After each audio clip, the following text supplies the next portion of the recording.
Bienvenidos a una serie más que estamos haciendo ahora con el libro de Esther. Se llama esta serie La Providencia de Dios. Y hoy vamos a estudiar el capítulo 3 y el capítulo 4. Y le he titulado El antisemitismo de Amán. Cuando hablamos del antisemitismo, debemos recordar que esta palabra surge justamente cuando millones de judíos fueron asesinados en la época de la Segunda Guerra Mundial por esta ideología nazi y simplemente porque eran judíos. Esta ideología consideraba y creía que eran superior a los nazis y a veces adoctrinaban en esa ideología a los niños y a los adolescentes que un judío era igual que un animal, que un perro, o peor, menos que un perro, ¿no? Entonces surgió un odio, por eso se llama antisemitismo, que era un odio, estar en contra de los hijos de Sem, de la cual procede el pueblo judío, Abraham, y hasta el día de hoy son los judíos. Simplemente por el hecho de ser judíos, millones, 6 millones de personas murieron en esta guerra, en este conflicto, bajo esa ideología, y de la forma más cruel los llevaron a ellos, estos ingenieros de la muerte, se los llamó, idearon una cámara de gas donde podían morir miles de personas en un momento, incinerarlos para evitar el olor o el trabajo de estar enterrando muertos. Realmente hay muchos museos de la Segunda Guerra Mundial, es un acto cruel, pero saben, eso no comenzó en el año 1939 o 40, 41, sino antes de Cristo. Y eso es lo que vamos a hacer. ¿Qué te parece si oramos y empezamos y leemos el capítulo 3? Padre, quiero darte gracias en este momento por tu palabra y quiero darte gracias también por la oportunidad que tenemos de acercarnos a ti. Háblanos a través de estos versículos y enséñanos, Señor, cómo debemos dirigir nuestra vida. Que tu Santo Espíritu redarguya nuestros corazones mientras estudiamos tu palabra y uses mi vida para compartir de ella. Pido esto en tu nombre, Jesús. Amén. Si tienes una Biblia, mira, o si escucha nomás porque igual vamos a leer, dice el capítulo 3, tiempo después el rey Jerjes ascendió a Amán, hijo de Amedata el Agageo. Lo puso por encima de todos los demás nobles y lo convirtió en el funcionario más poderoso del imperio. Todos los funcionarios del rey se inclinaban ante Amán en señal de respeto, y cada vez que él pasaba, porque el rey lo había ordenado, pero Mardoqueo se negó a inclinarse ante él o rendirle homenaje. Versículo 3 dice, y entonces los funcionarios del palacio que estaban a la puerta del rey le preguntaron a Mardoqueo, ¿por qué desobedeces la orden del rey? Todos los días le hablaban de lo mismo, pero aún así él se negaba a cumplir la orden. Entonces le informaron a Amán para saber si él toleraría la conducta de Mardoqueo, ya que Mardoqueo les había dicho que era judío. Cuando Amán vio que Mardoqueo no se inclinaba ante él ni le rendía homenaje, se llenó de furia. Y el versículo 6 dice, como se habían enterado de la nacionalidad de Mardoqueo, judío, ¿no? Judío, decidió que no bastaba con matar solamente a él. Y entonces buscó la forma de destruir a todos los judíos a lo largo y ancho del imperio de Jerjes. Esto es el antisemitismo, el odio por ser judío. Ahora, cuando miramos el versículo 1, y estamos viendo que capítulo 3 dice tiempo después, pasaron 5 años para que podamos entender estos capítulos 3 y 4, después de que Esther fue elegida como reina. Nos quedamos ahí, si se recuerdan, ¿no? Y entonces, este capítulo 3, el bosquejo, es el complot de Amán. Y desde el versículo 1 al versículo 15, vamos a ver el complot de Amán contra los judíos, y a medida que yo paso las diapositivas van a salir los títulos de cada división del párrafo. Por ejemplo, del versículo 1 al 6, el complot de Amán contra los judíos comienza al ser ascendido. Entonces, vamos a leer esta parte donde dice, tiempo después, y como les dije, pasaron esos 5 años. El rey Jerjes ascendió a Amán, hijo de Amedata, el agageo, lo puso por encima de todos los demás nobles y lo convirtió, miren, en el funcionario más importante. Ese es el tema más importante o más poderoso del imperio. Cuando dice ascendió Amán, hijo de Hamedata, el agageo, miren, tienes que entender dos cosas, hasta tres, ¿no? Amán era descendiente de Agag, por eso se llamaba el agageo. ¿Quién era Agag? Agag fue el rey de los amalecitas. ¿Quiénes eran los amalecitas? Era el pueblo que había sido enemigo jurado de Israel por generaciones. En Éxodo 17, 14, 16, cuando nosotros leemos esto, nos damos cuenta que el pueblo de Israel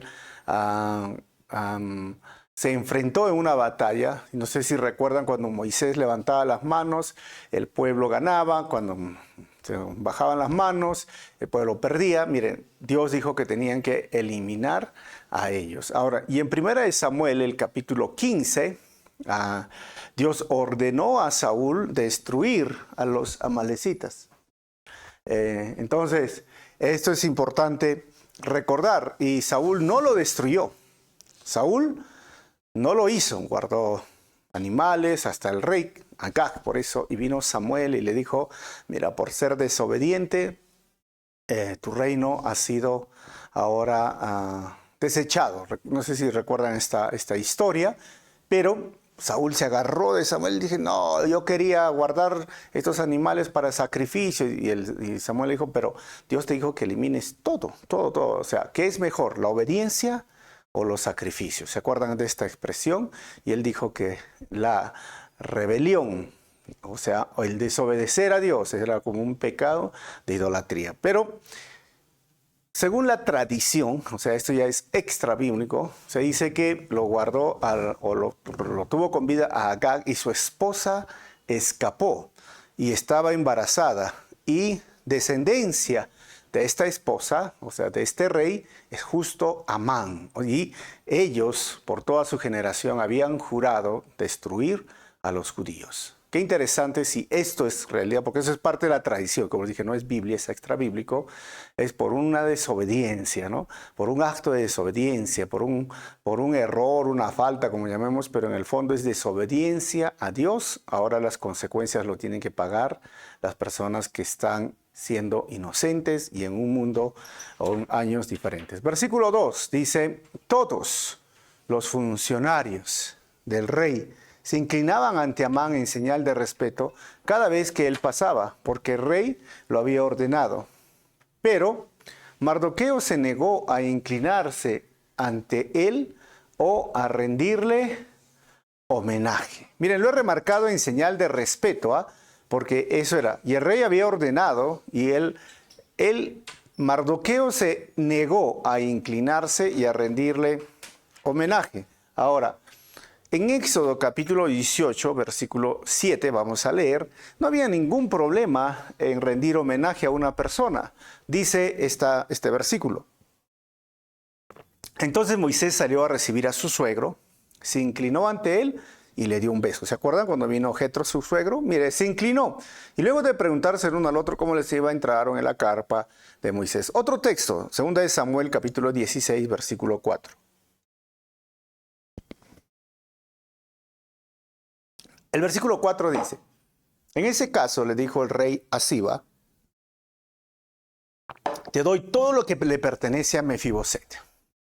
Me inclino ante usted, respondió Siba, que yo siempre pueda complacerlo, mi señor, el rey. Entonces, hay más versículos, pero solo vamos a centrarnos en estos dos versículos de cómo no era un acto contrario a las costumbres, a la cultura de Mardoqueo. Algunas personas también, y algunos comentaristas dicen, lo que pasa es que los judíos no se inclinaban ante nadie que no sea Dios. Pero hemos visto dos versículos que sí se inclinaban en señal de respeto. Y obviamente David ni Moisés eran Dios. Entonces no era un tema cultural, no era un tema religioso. ¿De qué se trataba?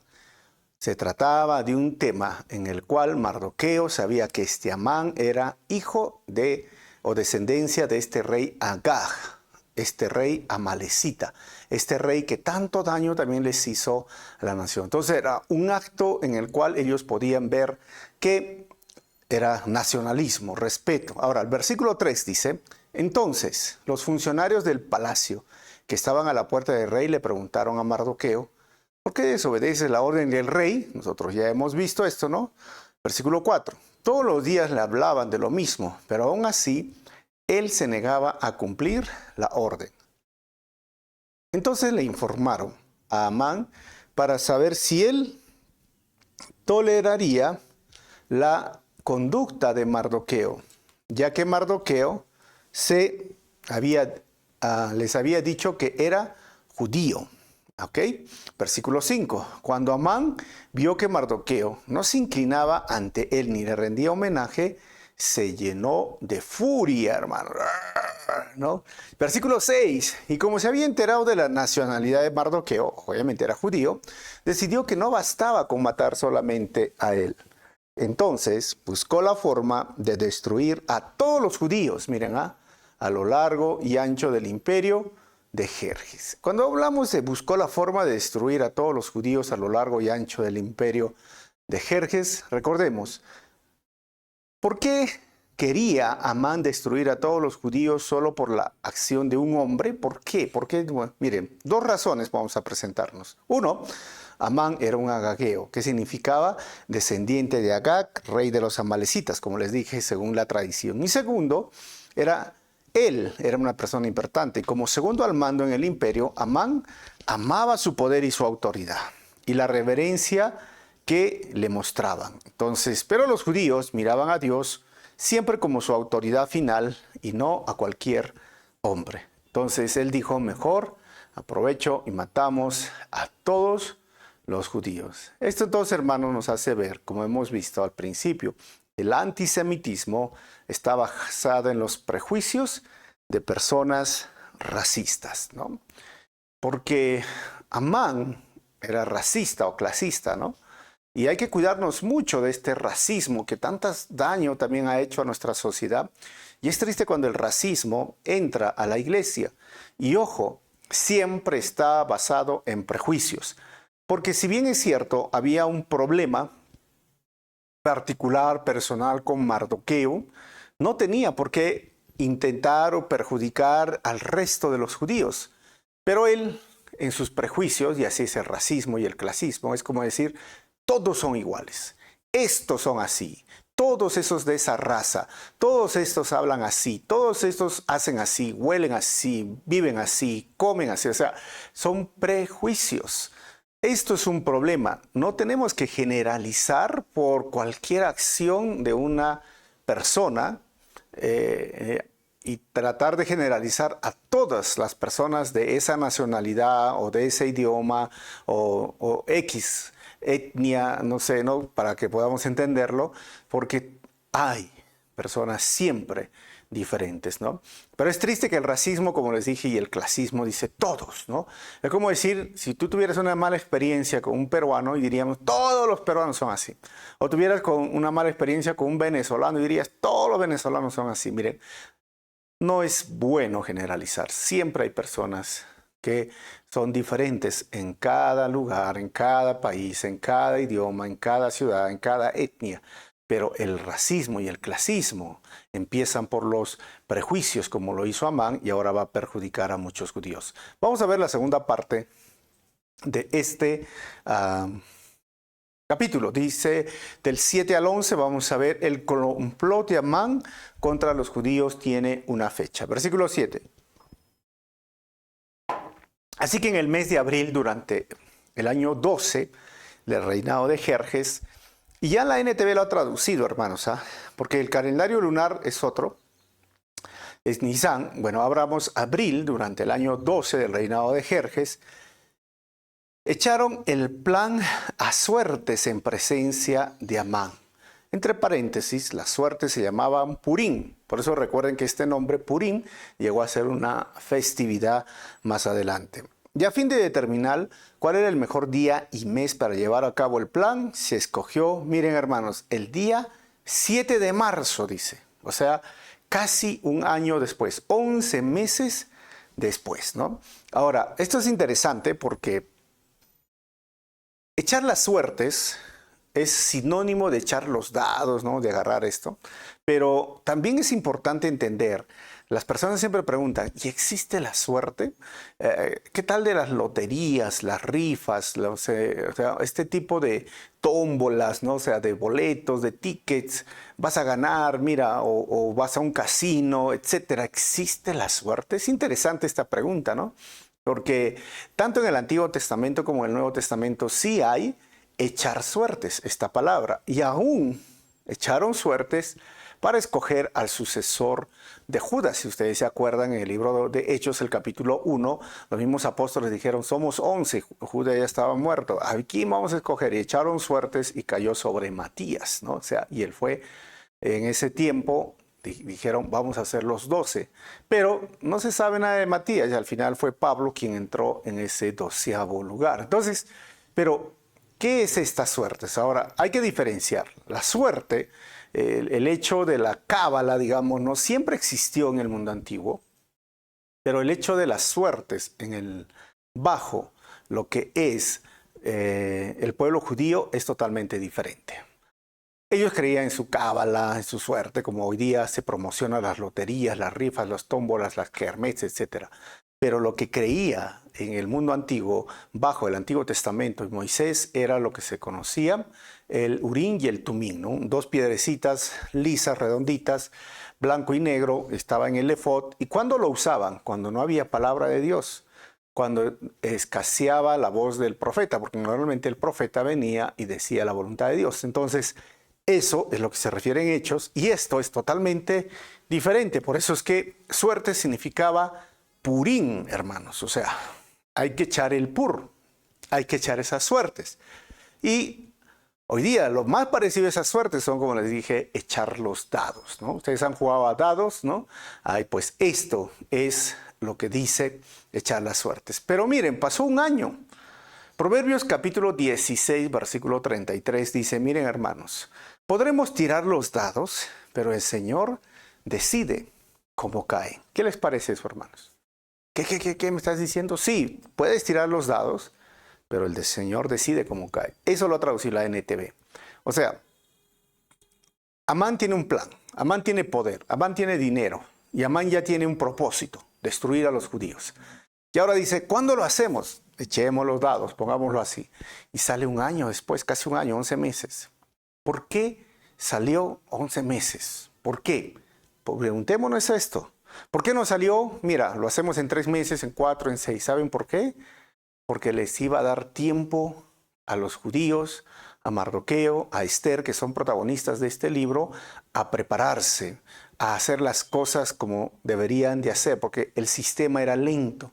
Y vamos a ver por qué el sistema era lento, porque las leyes, las normas, la convivencia, la cultura era totalmente diferente. Hoy, imagínense, a través de las redes sociales, el mundo es muy rápido. Lo que pasa en Europa ya lo estamos viendo ahorita acá en minutos o en segundos, ¿no? O en directo. En cambio, antes no era así. Entonces, ese tiempo prudente le sirvió para que el pueblo judío se defienda, para que el pueblo judío tenga un plan, una estrategia, pero en el fondo, Amán decía, yo estoy echando la suerte, yo hago caso a la suerte. En el fondo, como dice Proverbios, tú puedes echar la suerte, pero ¿sabes? El Señor decide cómo caen.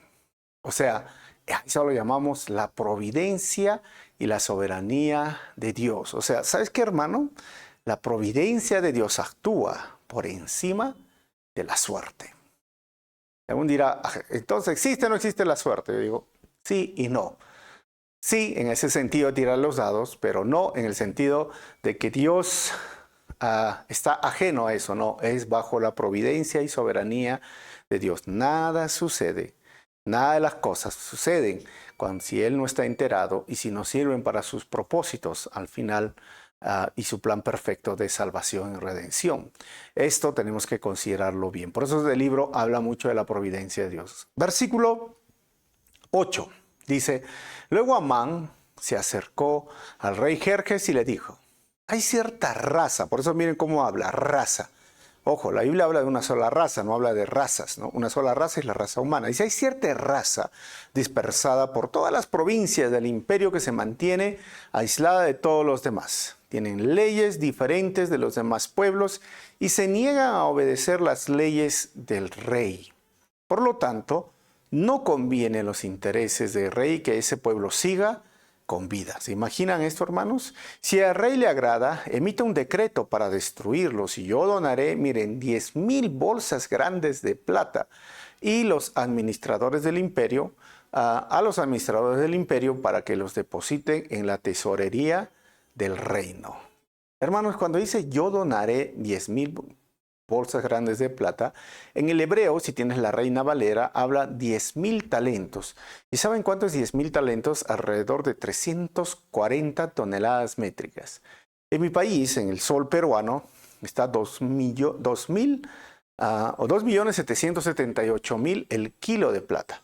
Y hablando de 340 toneladas o 40,000 kilos, son 944,520,000 soles. Si lo ponemos en dólares, son 249 millones de dólares lo que iba a donar de plata Amán.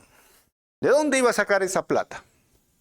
Pues Amán tenía un plan. ¿Y cuál era el plan? Destruye a los judíos, mato a los judíos y la misma tesoros, los ahorros que tienen los judíos, lo uso para pagar o dar este dinero. Ahora, Jerjes necesitaba el dinero, porque recuerden que han pasado 5 años, Jerjes había sido derrotado en estas batallas con los griegos y necesitaba el dinero. Ahora, Amán da una media verdad, o sea, es mentira lo que está hablando, porque los judíos no eran un pueblo pequeño, estaban dispersados en todo el imperio, bajo el imperio asirio, pero sí respetaban las normas y las leyes, solo que él, como tenía este odio, este antisemitismo, entonces agarró e inventó una mentira o una media verdad. Miren, el versículo 10 dice, el rey estuvo de acuerdo y para confirmar su decisión se quitó el dedo del anillo con su sello oficial y se lo entregó a Amán, hijo de Hamedata, el agageo, el enemigo de los judíos, así lo llama el autor. El rey dijo, tanto el dinero como el pueblo son tuyos para que hagas con ellos lo que mejor te parezca, es decir, el dinero, el pueblo, el tesoro que él les agarre. Hermanos, es interesante que los consejos y consejeros pueden levantarte o destruirte. Pueden levantarte o destruirte. Proverbios 12:26 dice, los justos dan buenos consejos a sus amigos, los perversos los llevan por mal camino. Miren que Amán era como el brazo derecho, diríamos, ¿no? de Jerjes, y en lugar de ayudarlo, en lugar de animarlo, obviamente él confiaba, era un hombre de confianza de Jerjes, lo iba a destruir. Iba no solamente a destruir, sino su matrimonio, porque Esther era judía y también ella iba a sufrir las consecuencias de este plan macabro, malvado de Amán. Por eso es importante tener buenos consejeros y buenos consejos. Pero créeme, hermano, hermana, amigo, amiga, los buenos consejos vienen de hombres temerosos de Dios. Los buenos consejos están en la palabra de Dios. Los buenos consejos están de hombres que tienen sabiduría por el conocimiento dado de la palabra de Dios. Los buenos consejos vienen de personas con experiencia, de personas que han cometido quizás muchos errores en su vida o que tienen experiencia de vida. A ellos tienes que buscar consejos y no siempre los buenos consejos te van a gustar, pero es un buen consejo. Los malos consejos vienen de personas como estos, más preocupadas en sus propios intereses, no conocen a Dios, no tienen temor a Dios y están siempre enfocados en una simpleza, en una simplemente a que tú escuches lo que tú quieres. Y eso no te va a ayudar. Amán tenía este plan, esta estrategia, y ahora vamos a ver qué pasó en el siguiente versículo. 12 al 15. El complot de Amán contra los judíos es decretado por el rey. Dice el 12, así que el 17 de abril citaron los secretarios al rey y se escribió un decreto tal como lo dictó Amán. Lo enviaron a los funcionarios del rey de más alta posición, a los gobernadores y a los nobles de cada provincia, o sea, todo el imperio, ¿no?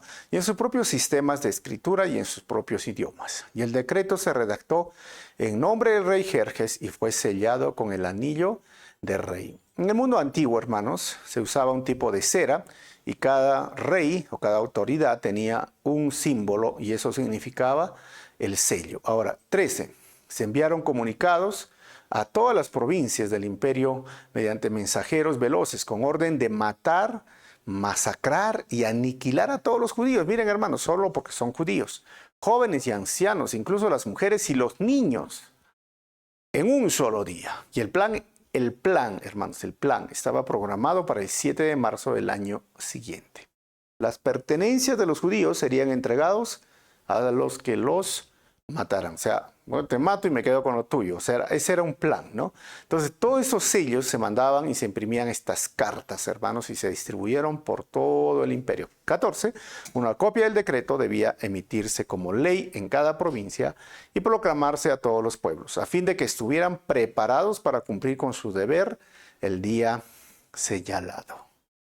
15. Por orden del rey se despachó el decreto mediante mensajeros veloces y también se proclamó en la fortaleza de Susa. Luego el rey y Amán se sentaron a beber, pero la ciudad de Susa entró en confusión. ¿Por qué? Porque el enemigo tenía un plan. Y esto nos hace recordar, hermanos, en Efesios capítulo 6, versículo 11 al 12.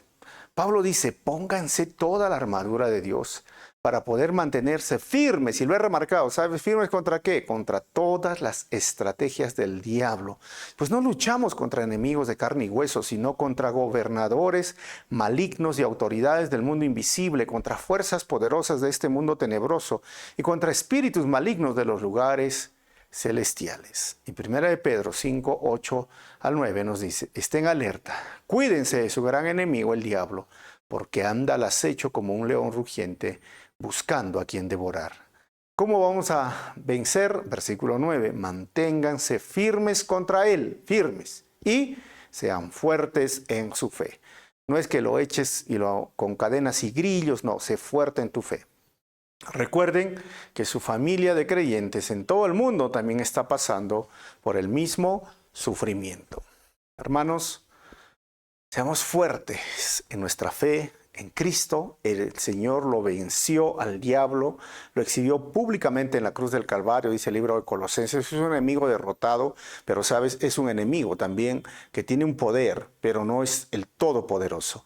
Pero tiene un poder, o sea, no es como para minimizarlo en el sentido, no, mira, no está haciendo nada. No, la Biblia dice, tiene una estrategia, tiene un plan, así como este Amán tenía una estrategia y a veces nos pone confundidos. ¿Qué está pasando? ¿Cómo es posible que esto pase aquí en la iglesia, en mi familia, en mi relación con mis hijos? No peleamos contra un enemigo visible, sino invisible y que es astuto y que tiene un plan, que tiene una estrategia. Por eso tenemos que mantenernos alertas. Tenemos que estar vigilando. Tenemos que nosotros ser firmes en las promesas que tenemos de la palabra del Señor. Y recuerda que si Dios es por nosotros, ¿quién contra nosotros? En el momento de doblar rodillas, orar y buscar al Señor. Y sobre todo, orar para que la voluntad de Dios sea hecha. Si estás en esta situación, tienes que mantenerte firme. Ponte toda la armadura de Dios. Ahora, ¿cómo actuó Mardoqueo? Vamos a ver. Y vamos a ver el siguiente capítulo 4. Y vamos a terminar porque son pocos versículos. Y el tema que sobresale es el antisemitismo de Amán, parte 2. El bosquejo es la reacción de Mardoqueo y Esther desde el versículo 1 hasta el versículo 17. Recordemos, ¿no? El edicto ha sido firmado, ha puesto su sello Jerjes, el rey Jerjes, y del 1 al 3 vamos a ver la reacción de Mardoqueo y los judíos al decreto del rey. Dice el versículo 1, cuando Mardoqueo se enteró de todo lo que había ocurrido, se rasgó su ropa, se vistió de tela áspera, se arrojó ceniza y salió por la ciudad llorando a gritos con un amargo lamento, hermanos, y gritaba, ¿por qué? Miren, hermanos, ese es señal de duelo, como si alguien se hubiera muerto, porque ya estaban como muertos en vida. 10:2. llegó hasta la puerta del palacio, porque no se permitía que nadie entrara por la puerta del palacio vestido de luto. 3. A medida que la noticia del decreto real llegaba a todas las provincias, había más duelo entre los judíos. Ayunaban, lloraban y se lamentaban, y muchos se vestían con tela áspera y se acostaban sobre cenizas. Hermanos, el dolor y el llanto llegó a los judíos. Ahora, el versículo 4 al 12, la reacción de Esther al decreto del rey y el luto de Mardoqueo. 4. Cuando las doncellas y los eunucos de la reina Esther se le acercaron y le contaron lo de Mardoqueo, ella se angustió profundamente. Le envió ropa para reemplazar la tela áspera, pero él la rechazó. Luego Esther llamó a Hatac, uno de los eunucos del rey que había sido designado como su asistente. Le ordenó que fuera a ver a Mardoqueo y averiguara qué era lo que le preocupaba y por qué estaba de luto. Miren, Mardoqueo estaba ahí en la puerta, estaba de luto, los judíos lloraban, ayunaban, buscaban al Señor. El ayuno en el Antiguo Testamento siempre estuvo relacionado con el arrepentimiento. Versículo 6, entonces Hatac salió a buscar a Mardoqueo a la plaza frente a la puerta del palacio. 7. Mardoqueo lo puso al tanto de todo lo que había pasado. Hasta le dijo el monto exacto de dinero que Amán había prometido depositar en la tesorería del reino para la destrucción de los judíos. 8. Mardoqueo le entregó a Hatac una copia del decreto, hermanos, emitido en Susa, que ordenaba la muerte de todos los judíos. Le pidió a Hatac que se lo mostrara a Esther y le explicara la situación. Y también le pidió a Hatac que le exhortara a presentarse ante el rey para suplicarle compasión e interceder a favor de su pueblo. Así que ahí le habla Mardoqueo, le explica, tienes que hacer algo, ¿no? Ahora, recordemos esto, como les decía, no era como el mundo ahora moderno, tenemos celulares, ¿no? Tenemos redes sociales, tenemos muchas cosas que nos hacen más fácil es la información, más rápido la información. Esto es la globalización que ha llegado, ¿no? a nuestro mundo moderno. Pero en ese tiempo Esther estaba apartada, Esther vivía en un harén, Esther vivía en el palacio, o sea, era muy inaccesible.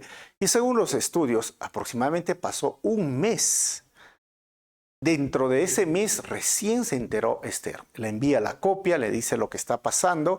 Y miren, versículo 9 dice lo siguiente: así que Hatac volvió a Esther con el mensaje de Mardoqueo. 10. Y entonces Esther le ordenó a Hatac que volviera a ver a Mardoqueo y le diera el siguiente mensaje. La reina a este eunuco lo tiene como mensajero. Así era, no había internet, era mensajeros. 11. Todos los funcionarios del rey e incluso la gente de las provincias saben que cualquiera que se presenta ante el rey en el patio interior sin haber sido invitado está condenado a morir, a menos que el rey le extienda el cetro de oro. Ese era el mensaje de Esther, ¿no? Y el rey, miren, no me ha llamado a su presencia en los últimos 30 días. ¿Cuánto es 30 días? Un mes. 12. Así que Hatac le dio el mensaje a Esther, a Mardoqueo de Esther. Ahora, del 13 al 17, la reacción final de Esther al decreto del rey y el ayuno de los judíos. 13, Mardoqueo le envió la siguiente respuesta a Esther. Ese era su internet, ¿se acuerdan? Persona, Hatac. No te creas, le dice, y lo he remarcado, no te creas que por estar en el palacio escaparás cuando todos los demás judíos sean asesinados. Esther le escribe esto porque pareciera que Esther estaba muy cómoda, pero era judía. Y el versículo 14 dice: si te quedas callada en un momento como este, el alivio y la liberación para los judíos surgirán de algún otro lado, pero tú y tus parientes morirán. ¿Quién sabe? Miren, y este es el versículo clave de todo este libro. ¿Quién sabe si no llegaste a ser reina precisamente para un momento como este? O sea, eso es algo que tienes que recordar. ¿Quién sabe, no? Si llegaste precisamente para ser reina para un momento como este. ¿Saben cómo se llama esto? Precisamente, en un momento, la providencia de Dios. Dios nunca llega tarde, nunca llega antes, llega en el momento preciso. Ahora, sabemos por lo que estamos estudiando, y si no has seguido esta estos estudios, miren, Esther llegó ahí en el segundo grupo, exiliado a Babilonia por sus padres, sus abuelos, toda su descendencia. Sus padres murieron, quedó huérfana. Y esa es la gran pregunta. ¿Por qué no murió con sus padres? ¿Por qué ella sola quedó? Bueno, no solo quedó sola, su tío Mardoqueo la adoptó, la crió, la cuidó desde niña. Llegó al palacio porque Mardoqueo trabajó. ¿Casualidad? ¿Casualidad que ella quede sola, que Mardoqueo esté con ella, la cuide, lo lleva al palacio? ¿Casualidad que Vasti se ponga de esta forma caprichosa y la quiera reemplazar? Y luego hacen un concurso de belleza, 400 mujeres se presentan y de las 400 Esther cae con ojos de gracia ante el rey. ¿Casualidad? ¿Casualidad que una judía sea ahora reina? ¿Casualidad? Hermanos, ¿se dan cuenta? ¿Casualidad? Se llama providencia de Dios. Y yo te pregunto a ti, ¿es casualidad que tú estés en el lugar donde estás? ¿Es casualidad, mira, que tú tengas esos padres, que tú estés en esa ciudad, que tú tengas ese trabajo, o si has cambiado de trabajo, o si te han ascendido, te han puesto en un puesto mejor, o has salido de ese lugar de trabajo, estás en otro lugar? Mira, ¿es casualidad? Piensa bien, ¿es casualidad? Porque hay personas que dicen, mira, yo hubiera querido ser futbolista, ¿no? Muchos hombres quieren ser futbolistas en la adolescencia, hasta que me malogré la rodilla, o hasta que no pude entrar al club, hasta que, y ahora, ¿qué estás haciendo? Bueno, estoy trabajando en una empresa. Bueno, no es casualidad, Dios te quiso ahí para un momento preciso, para que el plan de Dios sea hecho, para que tú puedas evangelizar y predicar a tus compañeros, a tus amigos o familiares de la salvación. Y si estás en una posición de autoridad, ya sea del gobierno, estás ahí para influenciar de forma positiva, ser luz, predicar el evangelio o ayudar y favorecer la extensión del reino para las iglesias, para los hermanos, para la fe. Si estás en el Congreso, no lo sé, ¿no? O sea, realmente es para eso. O sea, la pregunta es esa: ¿acaso no fuiste elegida como reina precisamente para este momento? Hermanos, lo que nosotros tenemos que recordar es que la confianza en protección y seguridad debe de estar en la provisión de Dios y no en las personas. ¿Y esto por qué? Porque Mardoqueo dijo, mira, si tú no lo haces, alguien lo va a hacer. Mi confianza está en Dios, porque esta parte que estamos leyendo, quién sabe si no llegaste a ser reina precisamente para un momento como este. Es que Esther tenía que entender, hermanos, que estamos en el lugar que estamos por la providencia de Dios para ser parte de sus planes perfectos. Así que Mardoqueo actúa con madurez y algo que tenemos que recordar. O sea, mi confianza no está en Esther, dice Mardoqueo. O sea, no está en un ser humano. Y la misma Biblia dice, maldito el hombre que confía en un hombre. O sea, mi confianza no está en una autoridad, no está en mi jefe, no está en mis habilidades, no está en mi esposo, no está en mi esposa, no está en mis hijos, no está en, no sé, en mi barrio, no está en mi cuenta bancaria. Mi confianza tiene que estar en Dios. Lo segundo que nos enseña, donde estés, es donde Dios quiere que estés. Solo tienes que preguntarte, Señor, ¿por qué estoy aquí? ¿Y cómo voy a cumplir tu plan? ¿Cómo voy a hacer que el evangelio crezca? ¿Cómo voy a hacer que tu reino se expanda? Y aún, si es por cuestiones financieras, de repente Dios te dio un trabajo mejor para ayudar a la obra de Dios, para ayudar a las misiones, para ayudar a los niños que hoy necesitan. Justo tenemos proyectos sociales y no se podrían hacer sin personas dadivosas, que tienen un buen trabajo, que pueden ayudarnos económicamente. Todo, donde tú estés, es donde Dios quiere que estés, bajo su providencia y soberano poder. Versículo 15, vamos a terminar este estudio. Entonces Esther envió la siguiente respuesta a Mardoqueo. Ella entendió. 16. Ve y reúne a todos los judíos que están en Susa y hagan ayuno por mí. No coman ni beban durante 3 días, hermanos. 3 días. Ni de noche ni de día. Mis doncellas y yo haremos lo mismo, dice Esther. Entonces, aunque es contra la ley, entraré a ver al rey. Si tengo que morir, moriré. Miren que esto es algo interesante, ¿no?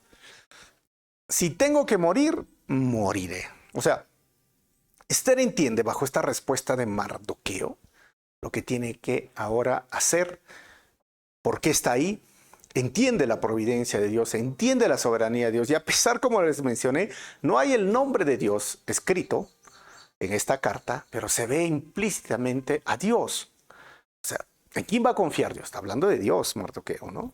Y ella dice, aunque tenga que morir, moriré. Y esto es algo que deberíamos de entender en la doctrina bíblica, que la soberanía de Dios, la providencia de Dios, el amor de Dios, la misericordia de Dios, el poder, o sea, todo eso actúa como una constelación de estrellas, si lo queremos ver, ¿no? Este con este, con este, con este. Pero también saben que está unido a esto la respuesta del ser humano. El libre albedrío que tiene el ser humano basado en, ojo, estamos hablando de la sana doctrina, en la decisión también que tiene que tomar en la respuesta a la providencia de Dios, en la respuesta a la soberanía de Dios, en la respuesta a la revelación de Dios, en la respuesta, miren hermanos, a entender que ellos también son parte de su creación, de la creación, sometidos a Dios, y también ahora dice Esther, si tengo que morir, moriré. O sea, ella no agarró y dijo, bueno, si Dios quiere salvarnos, que nos salve, ¿no? Bajo una doctrina a veces extremista, en el sentido de que la soberanía de Dios actúa quieras o no quieras, miren, o sea, si Dios va a salvar a esa persona, que lo salve, yo no tengo que predicar, ¿me entiendes? Eso no es. Y si Dios quiere esto, que lo haga. Eso es un tipo de fatalismo, y a veces para mí parece, si Alá así lo quiso, ¿no? O sea, bajo esa perspectiva de Alá o fatalismo, decía, si tenemos que morir, que muramos. Y si nos va a salvar, que Él nos salve. No, también está la respuesta del ser humano, y a eso lo llamamos el libre albedrío. O sea, Esther dijo, si tengo que morir, moriré. Pablo, ¿qué lo dijo? Para mí, el morir es ganancia, el vivir es Cristo. O sea, qué interesante también tener personas, como les dije, buenos consejeros. Amán es un mal consejero. Amán estaba a destruir el reino. Pero Mardoqueo es un buen consejero. Esto es la sabiduría de Dios. Esto es encaminar, esto es dirigir. Por eso tenemos que trabajar, ¿no? Los que tienen avanzada edad con los jóvenes. ¿Para qué? Para que el propósito de Dios sea cumplido en la tierra y los planes de Dios sean cumplidos. Esther dice, vamos a hacer ahora un plan. Ayunemos por 3 días. Todos vamos a ayunar. Versículo 17. Así que Mardoqueo se puso en marcha e hizo tal como Esther le había ordenado. Hermanos, recordemos esto. La providencia de Dios está trabajando con su soberanía y la respuesta del ser humano. ¿Qué va a pasar? No te pierdas el próximo estudio a la misma hora por el mismo canal. Vamos a ver 4 conclusiones de este estudio. Primero, los prejuicios del ser humano actúan con el racismo y el antisemitismo porque piensan que son seres superiores. Esos seres humanos piensan que son seres humanos, por eso actúan con el racismo y el antisemitismo, según su ideología, hermanos. Número 2, como hemos visto, la providencia de Dios y su soberanía están por encima de la suerte y los planes malvados del ser humano. Error de erratas, de los planes malvados del ser humano. Y número 3, la providencia de Dios y su soberanía deben ser la base de nuestra fe y confianza. Nunca otro ser humano debe de ser la base de nuestra fe y confianza. Solamente Dios, hermanos. Recuerden que lo hemos hablado, ¿no? Maldito el hombre que confía en el hombre. Y número 4, la providencia de Dios, su soberanía y el libre albedrío del ser humano trabajan en conjunto para cumplir con los planes perfectos de Dios. Tremendos capítulos, tremenda historia de Esther. No se pierdan la próxima, pero mira, si hoy tú te estás preguntando, ¿por qué estoy aquí? ¿Qué hago en este lugar? ¿Por qué estás en esa familia o en esa situación? Dios tiene un plan perfecto, pero ojo, su plan perfecto no siempre involucra alegría. A veces involucra frustración, como en el caso de Esther, o tristeza, o luto, o duelo. Pero es perfecto, porque sus planes son mejores que los nuestros. ¿Por qué no decimos, Señor, hazme ver? Hazme entender, ayúdame a ser fuerte en mi fe para pasar esta situación. Vamos a orar. Señor, quiero darte gracias en esta hora, porque tú eres bueno y tu providencia y tu soberanía, tu amor, tu poder actúa en conjunto con la respuesta que podamos tener nosotros. Usa nuestras vidas en el lugar donde estemos. Haznos entender qué es lo que tú quieres de nosotros en el lugar donde estamos, en la situación que estamos. Señor, que toda la gloria y honra sea para ti y solo queremos hacer tu voluntad. Ayúdanos siempre, Señor. Danos la sabiduría, las fuerzas y confiamos una vez más en tus promesas. Tú tienes la última palabra en cada situación, aun por difícil que sea. Danos pronto la salida. Ayúdanos, Señor, en medio de esta situación. Pido esto en tu nombre, amado Jesús. Amén. Si el mensaje ha sido bendición, mira, ponle un like, deja un comentario y comparte con aquella persona que necesita escuchar la palabra del Señor. Nos vemos en el próximo estudio.